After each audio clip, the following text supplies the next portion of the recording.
could the Virginia Tech massacre have been prevented if students were armed? A pending bill in South Carolina would allow concealed weapons on campus, and no surprise there is some opposition here.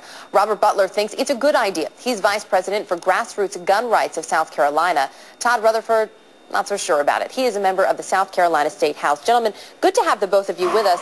Todd, I'll start with you. If this bill would make people feel safer and give them the option or even the right to arm themselves so that they can defend themselves, why not? Well, listen, we always want people to be able to defend themselves, and we want people to feel safe. However, on a college campus, the number of people that would not feel safe would far outnumber those that would by being able to carry guns. If the police came to the Virginia Tech campus right after the shooting had occurred, knowing that there were that many people down, and all of a sudden they get there and there are 10 to 15 people, all who have handguns, they don't know who the enemy is. The target rate for police that they hit when they're shooting their weapons is about 35%. For an individual who has not been trained, who does not shoot as often as police do, knowing that that person is in that environment just creates a situation of danger, and we certainly don't need that.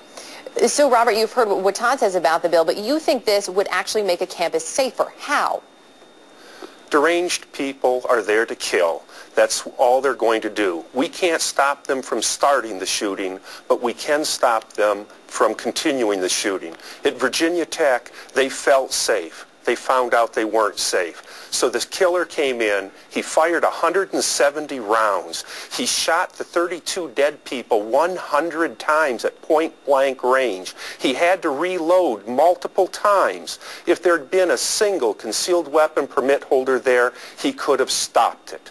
We have proof that there have been numerous times where armed citizens have stopped school shootings. Where? On which particular campus has that happened, Robert? Give us one of those examples. That happened at Pearl, Mississippi, where Joel Myrick, the assistant principal, grabbed his own handgun out of his vehicle and stopped the killer before the killer was able to go to the next school that he had said in a note that he was going to do. It also happened at Edinburgh, Pennsylvania, where there was a school dance. A shooter came in and the business owner grabbed his shotgun and stopped it. And it also happened at Grundy, Virginia, at the Appalachian School of Law, where two students, once they heard gunshots, went to their cars, grabbed their own weapons, and stopped the shooter. So if it can, Todd, if it can then stop further violence and further death, should this bill pass? Listen, this is why we have concealed weapons permits. This is why in South Carolina we allow people to carry handguns for their own protection and to protect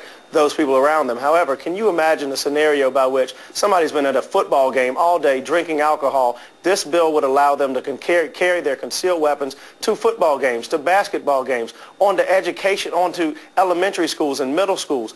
This bill is a bad bill for that reason. He cites several examples where somebody has stepped forward and saved those lives.